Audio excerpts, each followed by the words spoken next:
Typpilannoituksen suunnittelu kasvin tarpeen mukaan on viljelysuunnittelun tärkein osa. Oikein mitoitettu typpilannoitus turvaa sadon määrän ja laadun. Oikean typpilannoitusmäärän voi arvioida lohkolta saatujen satojen ja sadon laadun perusteella. Farmit Netvisun kasvuohjelmamalli laskee lohkolle tarvittavan typpimäärän ja satotasotavoitteen aiempien vuosien satojen, valkuaispitoisuuden ja typpilannoitusmäärän perusteella. Voit itse asettaa kasville halutun valkuaistavoitteen. Maan orgaanisesta aineksesta kasvukauden aikana vapautuva typpi vaikuttaa kasvin kasvuun samoin kuin lannoitetyppi. Keväällä suomalaisessa pellossa on keskimäärin typpeä 20 kiloa hehtaarilla.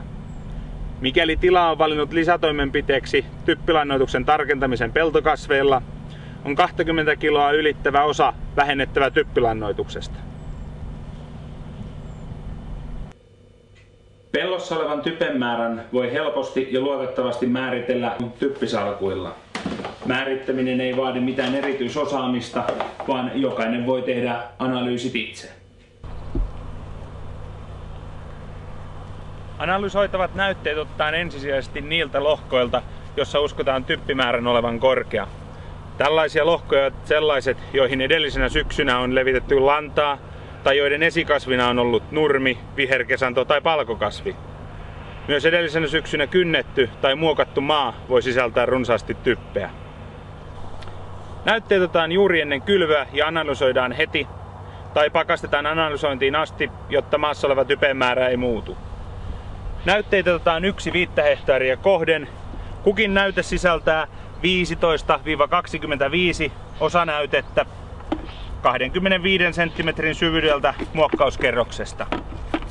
Näytteet voi ottaa lohkon eri osista, jotta saadaan mahdollisimman kattava ja laaja näyte.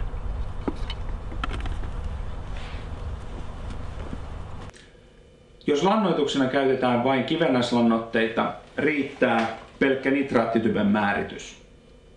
Näytteestä tehdään myös ammoniumtypen määritys, mikäli lohkolla on käytetty orgaanisia lannoitteita, maahan on muokattu runsas vihermassa, lohkolla on kasvanut runsaasti lannoitettu erikoiskasvi tai maalaji on runsasmultainen.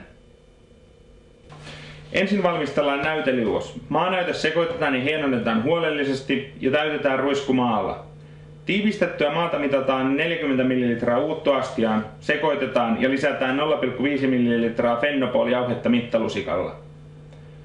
Maa ja jauhe tulee sekoittaa huolellisesti. Uuttoastiaan lisätään vielä 100 ml tislattua vettä, jonka jälkeen se sekoitetaan huolellisesti. Sekoitus toistetaan 10-15 minuutin kuluttua.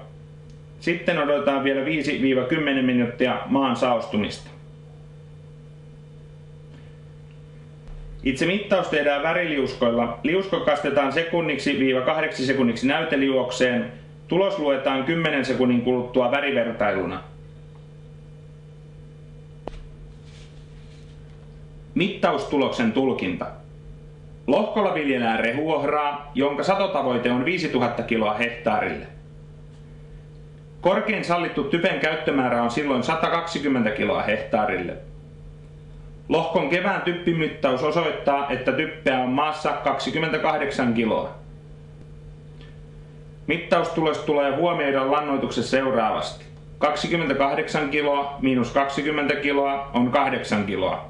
Sallittu typpilannoitusmäärä on siten 120 kiloa miinus 8 kiloa, eli 112 kiloa hehtaarille. Typen riittävyyttä tulee seurata myös kasvukauden aikana viljan hyvän laadun varmistamiseksi. KEK-lehtivihreäkortit ovat helppo tapa mitata kasvuston typpitilanne. Kasvin ylimmän kehittyneen lehden väriä verrataan korttipakan värikortteihin ja saadun lukuarvon perusteella voidaan arvioida lisätypen tai korrensääteen käyttötarve korttipakan mukana olevien ohjeiden mukaan.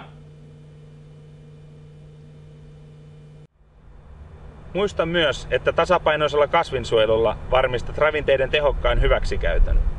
Terve kasvusto käyttää ravinteet tehokkaasti ja tuottaa korkeatasoisen sadon.